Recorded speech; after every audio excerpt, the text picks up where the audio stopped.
we get carried away, let's read our Bibles now. Folks haven't been reading their Bible.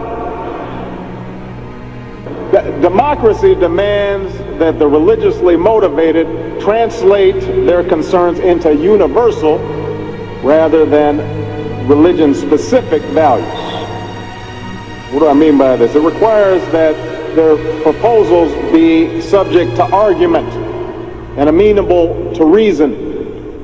Now, I may be opposed to abortion for religious reasons, to take one example, but if I seek to pass a law banning the practice, I can't simply point to the teachings of my church or evoke God's will. I have to explain why abortion violates some principle that is accessible to people of all faiths, including those with no faith at all.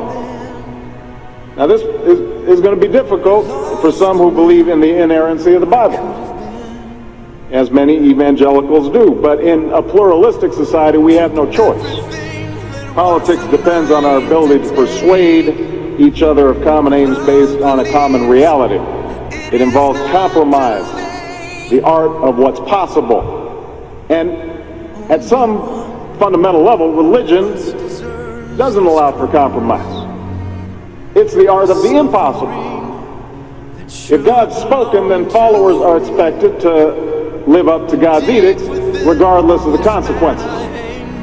Now, to base one's own life on such uncompromising commitments may be sublime, but to base our policy making on such commitments would be a dangerous thing. And if you doubt that, let me just give you an example. We all know the story of Abraham and Isaac.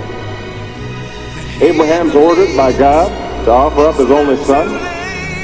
Without argument, he takes Isaac up to the mountaintop, he binds them to the altar, raises his knife, prepares to act as God commanded.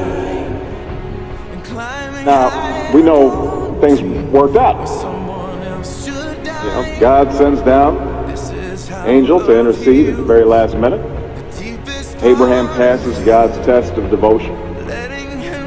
But it's fair to say that if any of us leaving this church saw Abraham on the roof of a building raising his knife, we would at the very least call the police and expect the Department of Children and Family Services to take Isaac away from Abraham. No matter how religious they may be or may not be, people are tired of seeing faith used as a tool of attack.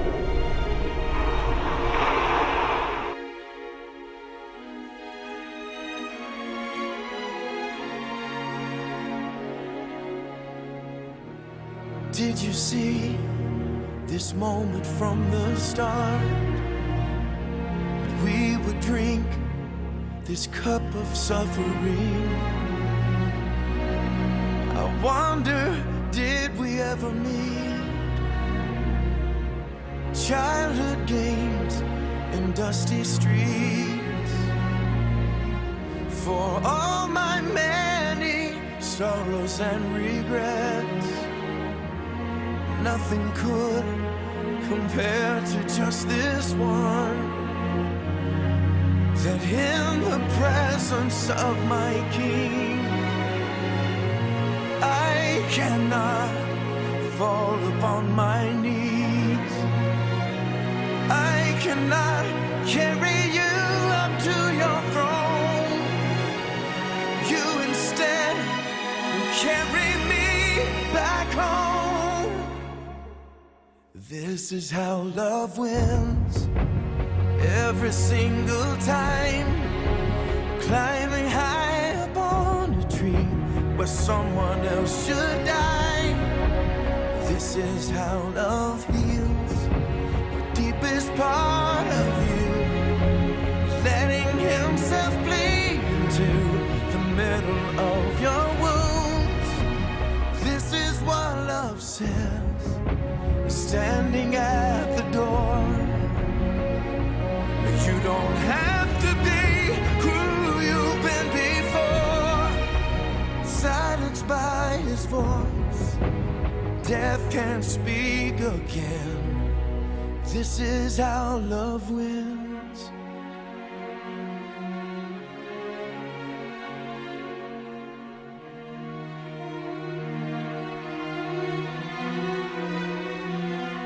can wash away my sin. Nothing but the blood, nothing but the blood. What can make me whole again? Nothing but the blood, nothing but the blood. 'Cause this is what love says, standing at the door. You don't have to be who you've been before. Silenced by his voice, death can't speak again. This is how love will